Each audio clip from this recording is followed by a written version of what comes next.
An athletics director, I think you got to be really careful about ever evaluating things based upon specific records or things that can be kind of arbitrary. You know, that's a funny looking ball and it bounces lots of different directions. What I'm always looking at is what's the overall state of our program, the organization, the enthusiasm, the momentum. And if you look at those three things, we're right at the top. Maybe a little broader than football. What's the overall state of Tennessee athletics right now? Well, I think Tennessee athletics is in a position where we have some fundamental things that are as good as they've ever been. If you look at the academic performance of our student athletes, we're right at the top. Our football program has the best APR score it's ever had. We're graduating student athletes in record numbers, putting them into great jobs, all those kinds of things. If you look at it from a competitive standpoint, you would have to objectively say that overall across the board, as you aggregate those competitive scores, we're probably at the bottom of what I believe is a down cycle. I'm very excited about our ability with those fundamentals in place to go right back up to the top, which is where our program should be. You had kind of a reputation at Kansas State of being a builder and getting a lot of facilities upgraded. Tennessee doesn't really need that stuff, so what do you look at as the things you have to improve in Tennessee? Just a competitive balance? Well, we certainly need to improve our competitiveness, but we're always going to need to work on facilities. And we do have some pretty significant facility needs, Neyland Stadium being the one that affects so many of our fans on a daily basis.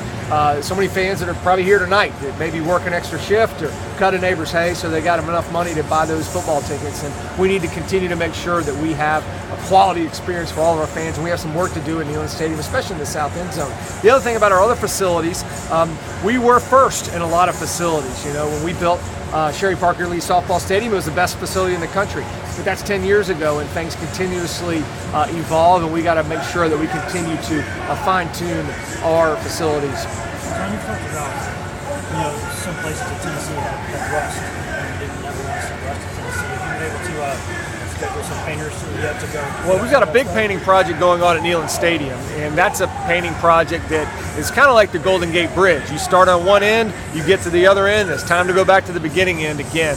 But we got a number of things throughout the footprint, if you will, of our athletic facilities where it's not massive stuff, but we got to turn it up a little bit. We got to do a little bit better about our detail management in some of those areas. And one of the things that I look at, right, having been gone for 8 years, our campus has been transformed.